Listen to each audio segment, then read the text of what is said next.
Haleluya, kembali lagi dengan saya Karissa Madia Salindeho dalam video pembelajaran mata kuliah teori belajar.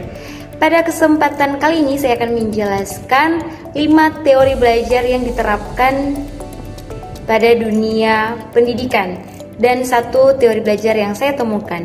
Yang pertama kita belajar ada teori kognitivisme. Teori belajar kognitivisme ini menekankan pada proses internal dan dari pikiran, seperti berpikir, mengingat, dan memecahkan masalah. Berbeda dengan behaviorisme yang fokus pada perilaku yang diamati. Kognitivisme ini mempelajari bagaimana informasi diproses, disimpan, dan digunakan oleh otak manusia. Aspek-aspek dalam teori kognitif ini adalah mengingat atau remembering. Ini adalah tingkat paling mendasar yang melibatkan kemampuan untuk menghafal dan mengingat informasi. Kemudian ada memahami atau understanding, melibatkan kemampuan untuk menjelaskan atau menginterpretasikan makna dari informasi yang dipelajari. Kemudian ada menerapkan atau applying. Ini adalah kemampuan untuk menggunakan informasi atau konsep dalam situasi baru atau berbeda. Kemudian ada menganalisis atau nailing, melibatkan kemampuan untuk memecah informasi menjadi bagian-bagian yang lebih kecil dan memahami hubungan antar bagian. Kemudian ada mengevaluasi, evaluating. Ini adalah kemampuan untuk membuat penilaian berdasarkan kriteria dan standar tertentu. Kemudian ada teori humanistik. Teori humanistik ini adalah pendekatan dalam psikologi yang menekankan pada potensi manusia untuk pertumbuhan pribadi dan kesehatan mental yang positif. Teori ini muncul sebagai reaksi terhadap psikoanalisis dan behaviorisme yang dianggap terlalu deterministik dan terlalu fokus pada aspek negatif manusia. Pendekatan humanistik adalah menekankan pentingnya kebebasan individu dan potensi berkreatif. Salah satu konsep utamanya adalah aktualisasi, dan yang diperkenalkan oleh Abraham Maslow ini merujuk pada dorongan bawaan setiap individu untuk mencapai potensi tertinggi mereka dan menjadi versi terbaik dari diri mereka sendiri. Hal-hal dalam teori humanistik ini kita boleh belajar bersama-sama, yaitu ada pembiayaan diri, komitmen diri untuk berkompetensi, ikatan emosional yang baik, kemudian kemampuan berkomunikasi yang baik, kemudian kemampuan membangun sebuah jaringan antara lembaga atau stakeholder, kemampuan memahami dan menghubungkan data dengan sikap. Kemudian pengertian dari teori yang ketiga, yaitu teori behaviorisme, adalah pendekatan dalam psikologi yang menekankan studi perilaku yang dapat diamati dan diukur oleh objek. Teori ini berfokus pada bagaimana lingkungan eksternal mempengaruhi perilaku melalui proses pembelajaran, seperti mengkodiasikan klasik dan opera behaviorisme mengakibatkan proses mental internal dan memandang perilaku sebagai hasil dari respon terhadap rangsangan. Kemudian teori behaviorisme ini sering juga disebut sebagai teori pembelajaran atau psikologi perilaku. Nah, pengamatan tingkah laku dapat melihat dan mengumpulkan data. Pendekatan objektif, mengamati atau mengukur tingkah laku, dapat diukur dan dimanfaatkan. Kemudian aspek-aspek di dalam teori behaviorisme mengidentifikasi karakteristik dan kemampuan awal pembelajar untuk memperbaiki pembelajaran.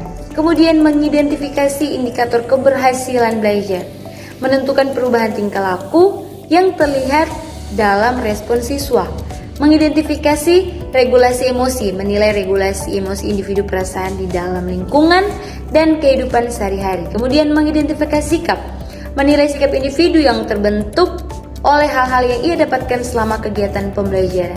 Kemudian teori yang berikutnya adalah teori konstruktivisme. Teori ini adalah pendekatan dalam psikologi dan pendidikan yang menyatakan bahwasannya pengetahuan dibangun secara aktif oleh individu melalui pengalaman dan interaksi dengan lingkungannya. Menurut teori ini, pembelajaran terjadi ketika individu menganalisis informasi baru dan mengakomodasi pengetahuan yang sudah ada yang membentuk pemahaman yang lebih kompleks. Tokoh utama dalam konstruktivisme adalah Jan Pickman, atau yang menekankan perkembangan kognitif anak-anak yang menyoroti peran dan penting interaksi sosial dan budaya dalam pembelajaran. Pemahaman konsep ini dalam teori konstruktivisme ini, pemahaman konsep terjadi melalui proses di mana individu secara aktif membangun pengetahuan mereka sendiri berdasarkan pengalaman dan interaksi dengan lingkungan. Proses ini melibatkan penggabungan informasi baru dengan pengetahuan yang sudah ada. Kemudian kegiatan inti dari teori ini yaitu adalah dalam pembelajaran, konstruktivisme ini mencakup aktivitas yang mendorong eksplorasi, penemuan, dan pemecahan masalah. Kegiatan ini dirancang untuk memfasilitasi pemahaman mendalam dalam penerapan konsep dalam konteks yang bermakna. Kemudian ketiga, memberikan kesempatan kepada pendidik memberikan kesempatan kepada siswa untuk terlibat secara aktif dalam proses pembelajaran. Ini termasuk membiarkan siswa mengajukan pertanyaan, berpartisipasi, dan diskusi. Nah, materi secara mandiri atau di dalam sebuah kelompok. Kemudian yang keempat, menciptakan lingkungan. Nah, belajar yang kondusif atau lingkungan belajar yang kondusif adalah tempat di mana siswa merasa aman untuk bereksperimen, membuat kesalahan, dan belajar dari pengalaman. Pendidik harus menyediakan sumber daya yang memadai untuk mendukung interaksi kolaboratif. Kemudian kelima, belajar aktif. Belajar aktif adalah inti dari konstruktivisme, di mana siswa terlibat langsung di dalam proses pembelajaran melalui pengalaman praktis, proyek, dan kegiatan yang memerlukan partisipasi aktif. Ini membantu siswa menginternalisasikan konsep yang mengembangkan keterampilan berpikir kritis. Kemudian keenam, prestasi belajar. Dalam konstruktivisme, prestasi belajar diukur berdasarkan sejauh mana siswa mampu menerapkan pengetahuan dan keterampilan yang diperoleh dalam situasi yang nyata. Penilaian lebih menekankan pada pemahaman dan penerapan daripada sekedar penghafalan fakta. Ketujuh, otentik dan situasional.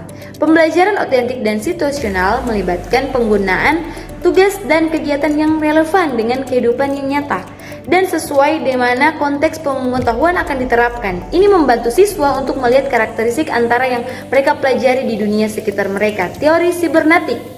Teori sibernetik adalah studi tentang sistem kontrol, komunikasi, dan mesin dalam organisasi kehidupan manusia.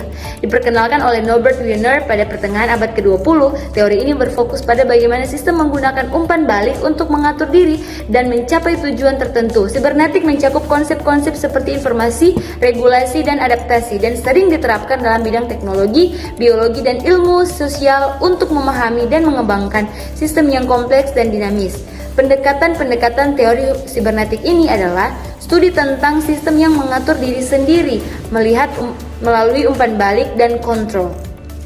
Teori ini menggabungkan elemen-elemen dari berbagai disiplin ilmu seperti biologi, rekayasa, ilmu komputer, dan psikologi untuk memahami bagaimana sistem yang dilaksanakan baik bersifat biologis maupun mekanis dapat memperhatikan atau mempertahankan stabilitas dan adaptasi di lingkungan yang berubah-ubah. 8. Aspek di dalam teori sibernetik. Pengembangan sistem pengembangan sistem informasi. Yang kedua, pengembangan sistem manajemen. Dan yang ketiga, pengembangan kemampuan analisis. Keempat, pengembangan kemampuan komunikasi. Dan kelima, pengembangan kemampuan pengaturan. Yang keenam, pengembangan kemampuan pengelolaan. Yang ketujuh, pengembangan kemampuan pengembangan. Yang kedelapan, pengembangan kemampuan pengolahan. Kemudian teori yang terakhir yaitu teori kultural.